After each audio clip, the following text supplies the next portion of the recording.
தந்தை, மகன், தூய ஆவியின் பெயராலே ஆமென். அன்பு சகோதரனே,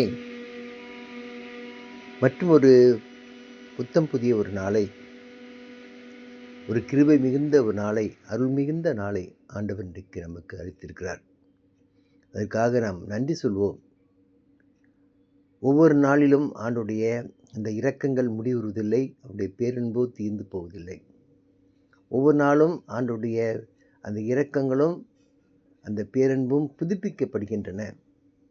நாள்தோறும் புதிய புதிய ஆற்றலை நமக்கு தருகின்றார். கழுகுக்கு ஆற்றல் கொடுப்பது போல நமக்கும் ஆண்டவர் ஆற்றல் தருகிறார். அது உயர பறப்பது போல நாமும் நம்முடைய அலுவல்களில் எல்லாம் சிறந்து விளங்குகின்றோம். அன்பு சகோதரமே, எனவே இந்த நாளை ஆண்டவருக்கு ஒப்பு கொடுத்து நன்றி சொல்லி, ஆண்டவரே இன்றைக்கு எங்களை நீர் உங்களுடைய பாதையில் வழி நடத்தும் என்று சொல்லி நம்மையே முழுமையாக ஆண்டவருக்கு சமர்ப்பிப்போம். அதே போல் நம்முடைய வீட்டில் வியாதி படுக்கையில் உள்ள நம்முடைய பெற்றோர்கள், பெரியவர்கள், இன்னும் மற்ற எல்லா வீடுகளிலும் உள்ள பெரியவர்கள், இன்னும் அதிகமாக நோய்வாய்ப்பட்டு ரொம்ப இரக்கம் தருவாயில் இருக்கிற அந்த பெரியவர்களும், அந்த வயது முதிர்ந்தவர்களுக்காகவும் அவர்களுக்கு ஒரு ஆறுதல் கிடைக்க வேண்டும். அவர்களுடைய ஆறுதலும் தேர்தலும் மட்டுமல்லாமல் அவர்களுக்கு சுகம் தர வேண்டும் ஆண்டவரே என்று சொல்லி கஞ்சி மன்றாடி, இந்த மன்றாட்டுகளெல்லாம் எங்களது ஆண்டவரும் இரட்சகரும் ஒரே மகன்மான உயிர்த்த இயேசு கிறிஸ்துவினுடைய இனிய நாமத்தில் ஜெபிக்கிறோம். எங்கள் ஜீவனும் பரிசுத்தமும் உள்ள எங்கள் நல்ல தந்தையே, ஆமென். அன்பு சகோதரமே, இன்றைக்கு தூய ஆவியானவர் நம்மை ஓசாயா நூல் அதிகாரம் 11 இறைவசனம் 1 - 9 முடிய உள்ள இறைவசனங்களுக்கு நம்மை அழைத்து வந்திருக்கிறார். அந்த இறைவசனங்களை இப்பொழுது படிக்கின்றேன், கேளுங்கள். மக்கள் மேல் கடவுளின் பேரன்பு. இஸ்ராயேல் குழந்தையாய் இருந்தபோது அவன் மேல் அன்பு கூர்ந்தேன். எகிப்திலிருந்து என் மகனை அழைத்து வந்தேன். எவளுக்கு நான் அவளை வருந்தி அழைத்தேனோ அவளுக்கு என்னை விட்டு பிடிவாதமாய் விலகி போனார்கள். பாகால்களுக்கு பலியிட்டார்கள், சிலைகளுக்கு தூபம் காட்டினார்கள். ஆனால் எப்ராஹிமுக்கு நடை பயிற்றுவித்தது நானே, அவர்களை கையிலேந்தியதும் நானே, ஆயினும் அவர்களை குணமாக்கியது நானே என்பதை அவர்கள் உணராமல் போனார்கள். பரிவு என்னும் கட்டுகளால் அவர்களை பிணைத்து அன்பு கயிர்களால் கட்டி நடத்தி வந்தேன். அவர்கள் கழுத்தின் மேல் இருந்த நுகத்தை அகற்றினேன். அவர்கள் பக்கம் சாய்ந்து உணவு ஊட்டினேன். எகிப்து நாட்டுக்கே அவர்கள் திரும்பி போவார்கள். அசரியா அவர்களை அரசாளும்.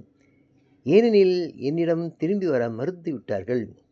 அவர்களுடைய தீய எண்ணங்களை முன்னிட்டு அவர்களின் நகர்களுக்கு எதிராக வாள் பாய்ந்தெழுந்து அவர்கள் கதவுகளின் தாழ்பாடுகளை நொறுக்கிவிட்டு அவர்களை விழுங்கிவிடும். என் மக்கள் என்னை விட்டு விலகி போவதிலேயே கருத்தாயிருக்கிறார்கள். அவர்கள் மேல் நுகத்தெடி பூட்டப்படுவதால் கூக்கலிடுவார்கள். அந்நுகத்தை அகற்றுவோர் எவரும் இல்லை.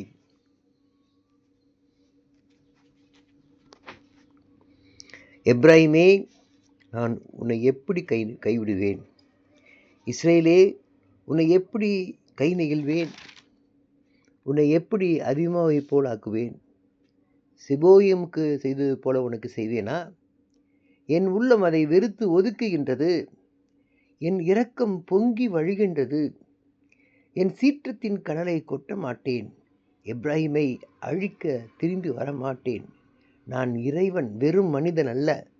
நானே உங்கள் நடுவில் இருக்கும் தூயவர். ஆதலால் நான் நகருக்கு எதிராக வரமாட்டேன். ஆண்டவரின் அருள்வாக்கு. இறைவனுக்கு நன்றி. அன்பு சகோதரமே, பார்க்க எவ்வளோ ஒரு ஆறுதலான ஒரு வார்த்தை. மீண்டும் மீண்டுமாக அந்த அன்புக்குள்ள தான் ஆண்டவர் நம்மை அழைத்து வருகிறார். எப்படி உன்னை நான் கையிலும் இருவேன்?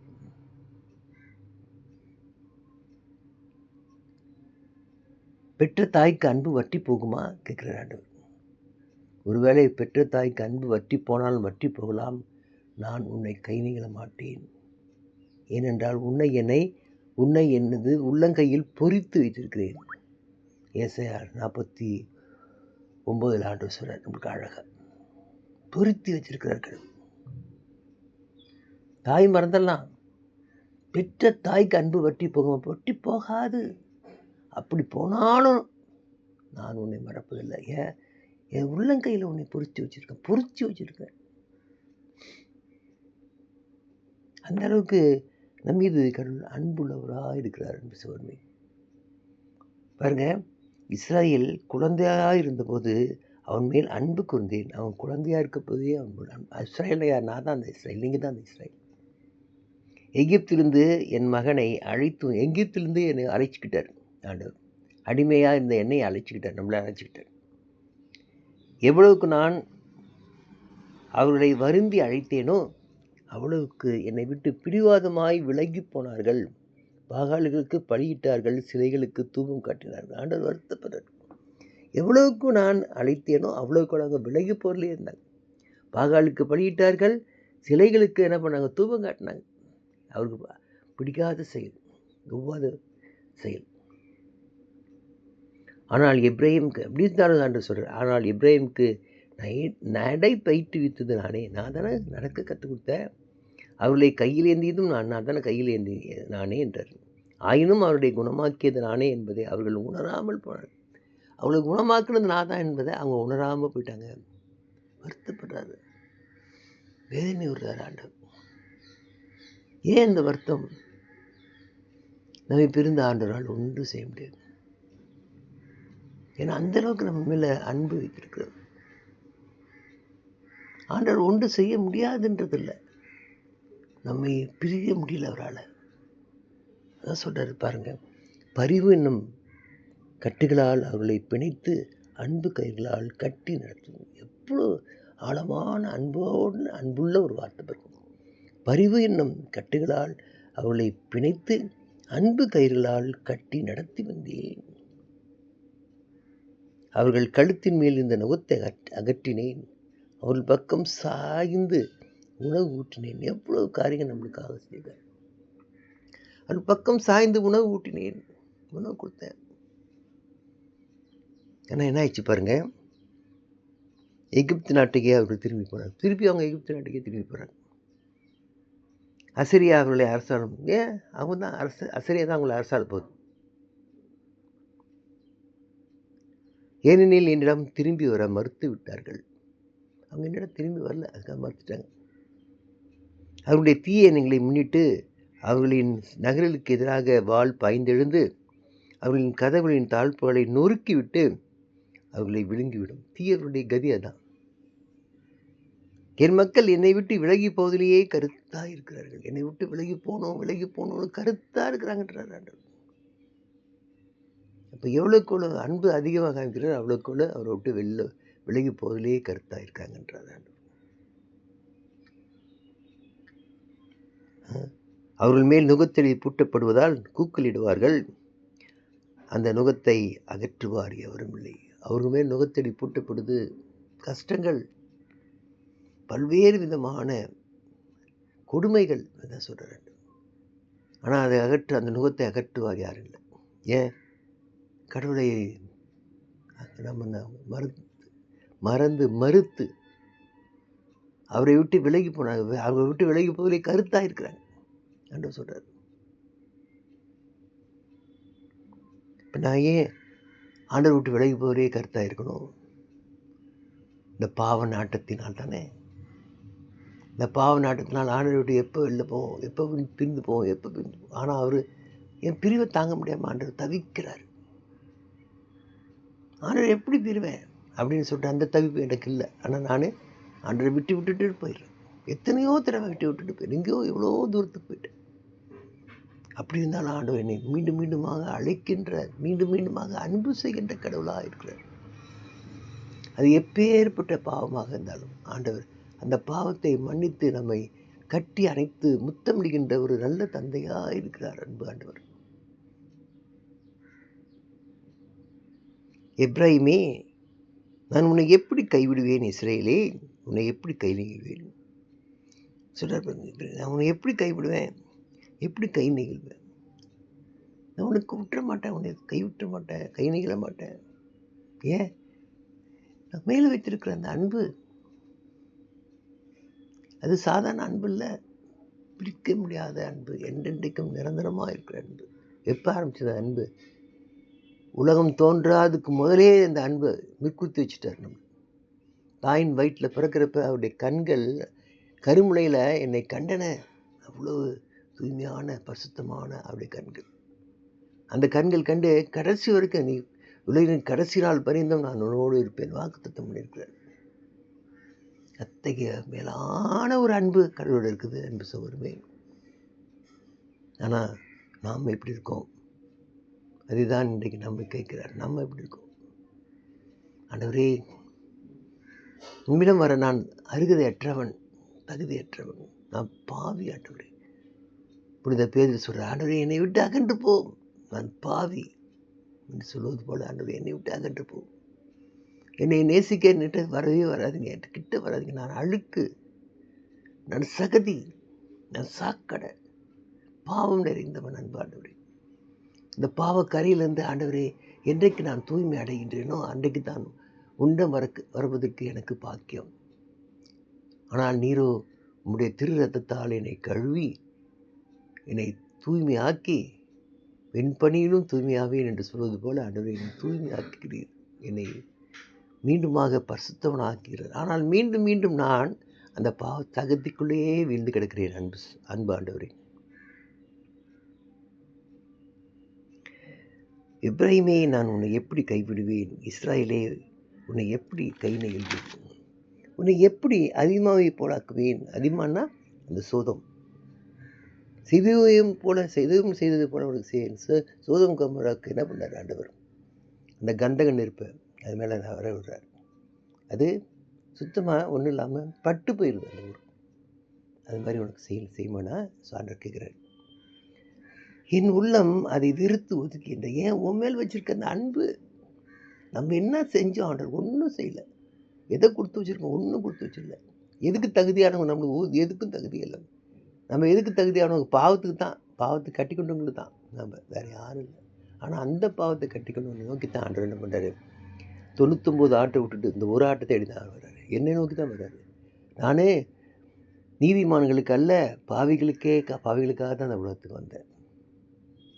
அப்போ ஆண்டவர் பாவிகளை தேடி வருகிறவராக இந்த உலகத்தில் இருக்கப்ப என்னை தேடி வருகிறார்.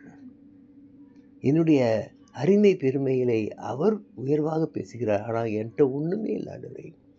நான் அருகதையற்றவன், தகுதியற்றவன், மீண்டும் நெருங்கக்கூட என்னால் முடியாது. அன்பு ஆண்டவரே, அப்படி இருந்தும் என்னை நேசிக்கிறீரே.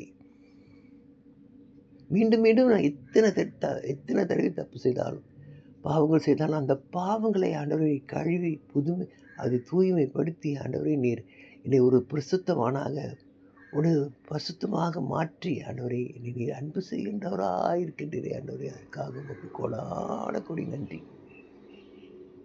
மீண்டும் மீண்டுமாக எத்தனை தடவை வந்தாலும் அத்தனை தடவையும் சகிச்சு ஆண்டவரே, மனிதனால் சகிக்க முடியல, ஆனால் நீங்கள் சகிச்சுக்கிறீங்க ஆண்டவரே. சகிச்சுக்கிட்டு எனக்கு எல்லாவற்றையும் செய்து காட்டு ஆண்டவரே, செய்து காட்டுங்க ஆண்டவரே.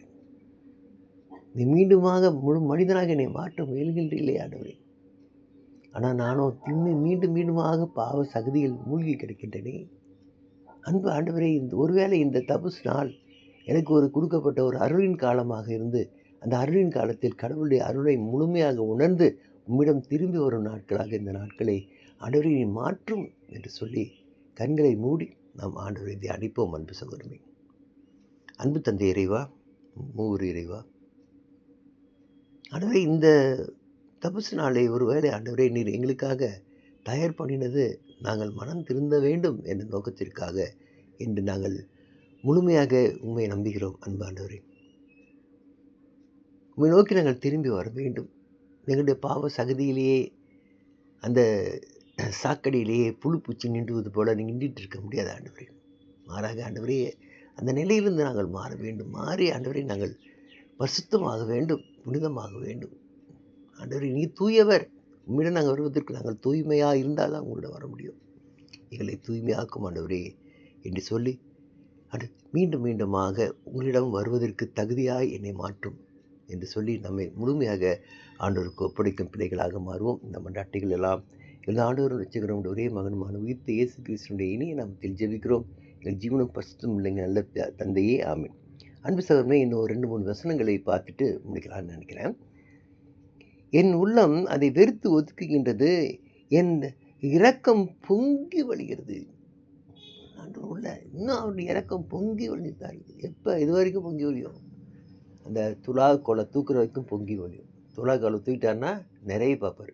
யார் நிறைய ஜாஸ்தியாக இருக்குதோ அவங்களுக்கு தான் விண்ணக வாழ்வு. அப்போ இந்த இரக்கத்தின் காலம் இருக்க வரைக்கும் அவர் என்ன பண்ணுறாரு? அவருடைய இரக்கம் நம்ம மேலே பொங்கி வழியுது. எனவே அதுதான் காலம், அதாவது அருகாமையில் இருக்கும்போதே ஆண்டவரை தேடுங்கள்.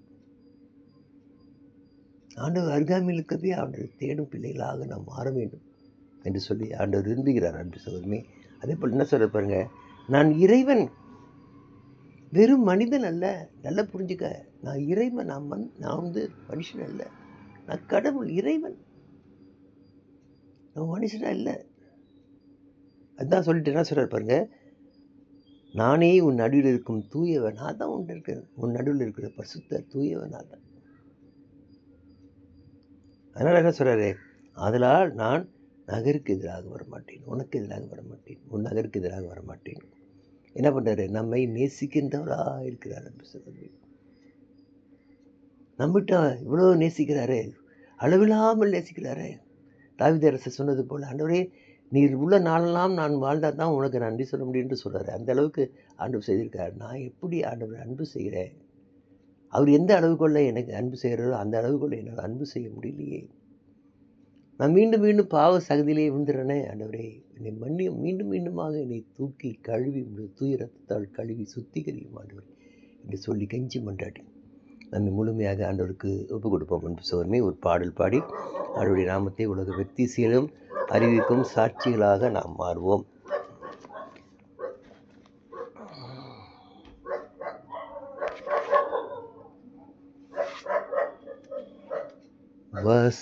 வசந்த ராகம் பாடுவோம் இந்த புனிதமான விருந்தினில், ஆனந்த கீதங்கள் பாடி போற்றுவோம் நாம். வசந்த ராகம் பாடுவோம் இந்த புனிதமான விருந்தினில், விண்வெளி போற்றி பாடும் எந்தன் மன்னன் வருகையில், காற்றும் ராகம் பாடும் எந்தன் இதயம் எழுகையில், விண்வெளி போற்றி பாடும் எந்தன் மன்னன் வருகையில், காற்றும் ராகம் பாடும் எந்தன் இதயம் எழுகையில், கடல் அலைகள் கவி பாடும் எந்தன் மீட்பர் புகழினை, அவர் அன்பு நம்மை காக்கும் அவரை போற்றுவோம் நாம்.